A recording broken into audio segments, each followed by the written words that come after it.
Halo teman-teman, masih ke bahasan trivia spesies kali ini dan masih bagian dari koleksi Om Yanto adalah Nepenthes alata giant.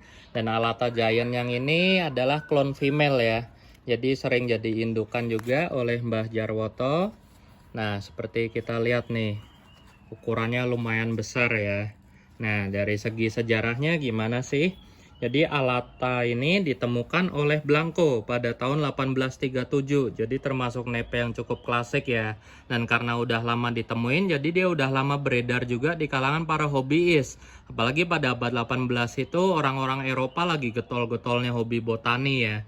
Jadi makanya dia cukup banyak menjadi hybrid. Yang paling terkenal itu adalah alata truncata sama ventrata atau ventricosa alata. Nah, karena dia penyebarannya juga sangat luas di Filipina, jadi dia juga termasuk nepe yang sangat beragam. Jadi beda daerah itu biasa beda bentuk, beda ukuran sama beda warna. Nah, dari namanya dulu, alata itu artinya bersayap ya. Jadi ini adalah nepe yang masih agak mirip dengan Nepenthes longiptera. Kalau longiptera itu artinya juga bersayap. Tapi dia dinamakan longiptera bersayap karena pada uppernya masih kelihatan wingnya. Tapi kalau si alata ini sayapnya itu lebih dimaksud di bagian lowernya ya. Lowernya itu sayapnya akan ketara banget. Dan pada saat udah upper pun sebenarnya sayapnya masih ada dikit. Nah, dari sinilah namanya tuh. Kalau nepe lain relatif jadi garis ya. Nah, tuh sayapnya kelihatan. Ini juga stabil, kita lihat nih di sini tuh sayapnya nongol lagi. Tuh tonjolan sayap ya. Nah, si alata ini karena penyebarannya sangat luas dan udah ditemuin dari lama, sinonim namanya juga beragam banget. Jadi kalau teman-teman pernah dengar Nepenthes blancoi, Nepenthes cristata, kemudian Nepenthes graciliflora, itu sebenarnya masih bagian dari alata. Nah, kemudian karena keberagaman yang sangat luas itu, dia sebenarnya dikategorikan masih bersaudara dengan Nepenthes lain. Nah, kalau graciliflora itu dulunya sempat dianulir, tapi sekarang udah diangkat lagi menjadi spesies baru katanya. Nah, kerabat dari Nepenthes alata ini bahkan sampai dibikin yang namanya alata kompleks ya. Seperti Maxima, dia sebenarnya saudaranya banyak banget. Nah, yang masuk ke alata kompleks ini selain graciliflora sama sessile, juga ada Nepenthes ramos, Nepenthes extincta, Nepenthes hamiguitanensis. Bahkan Nepenthes copelandii juga katanya masih berkerabat dengan Nepenthes alata ini. Nah, semua keluarga alata kompleks ini kalau teman-teman tertarik bisa cari revisi deskripsinya di tahun 2013. Dia memperspesifik atau menyempitkan semua keluarga alata jadi lebih ke nama spesifiknya ya. Kalau dulu kan masih rancu banget yang masuk alata mana. Nah, di tahun 2013 ini si Chick sama Matthew Jebb dia lebih spesifik lagi mendeskripsikan alata yang mana, kemudian graciliflora yang mana, sessile mana, ramos mana, copelandii yang mana.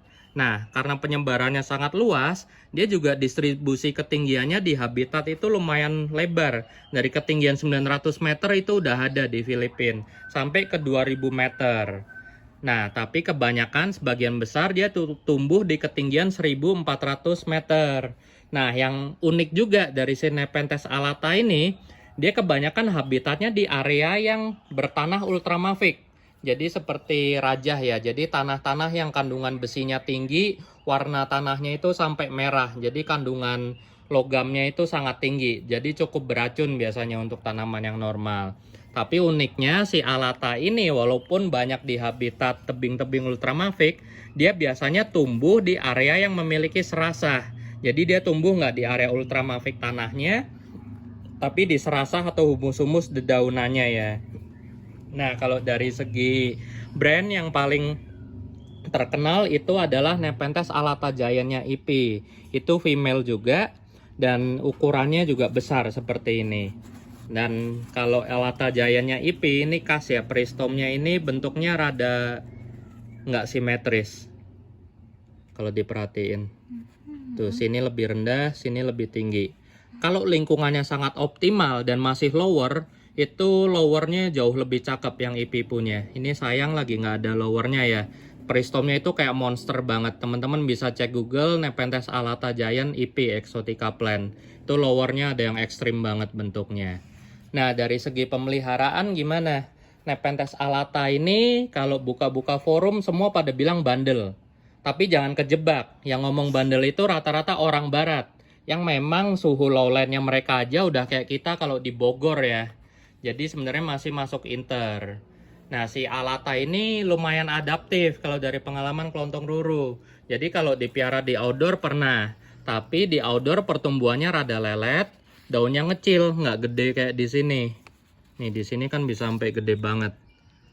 Jadi tanamannya kalau di lowland outdoor dia relatif kecil, kantongnya pun juga nggak bisa gede, paling segini-segini aja. Dan bentuknya nggak optimal ya. Jadi dia sebenarnya relatif jauh lebih bagus di suhu inter sampai HL.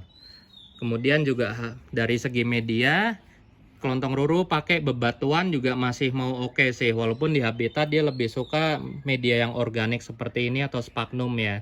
Kalau di sini kebanyakan pakai kokopit, sekam bakar, sama pakis.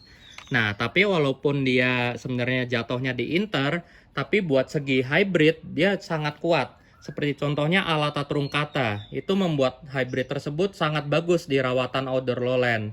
Kemudian juga ada alata merrill. Nah, alata merrill itu dulu sempat disalah distribusiin sebagai Merrilliana murni, tapi ternyata belakangan diketahui itu adalah silangan alata dengan merrill. Itu bandelnya juga setengah mati di lowland. Nah, tapi berhubung ini spesies jadinya jauh lebih rewel ya. Bisa di lowland, tapi kondisi suhunya jangan panas banget sama harus pakai misting biar bisa mau tumbuh dan mau ngantong. Ini tanamannya udah gede banget dan kelihatan itu betina, ada bunganya di atas. Udah kelihatan. Nah, itu bunganya.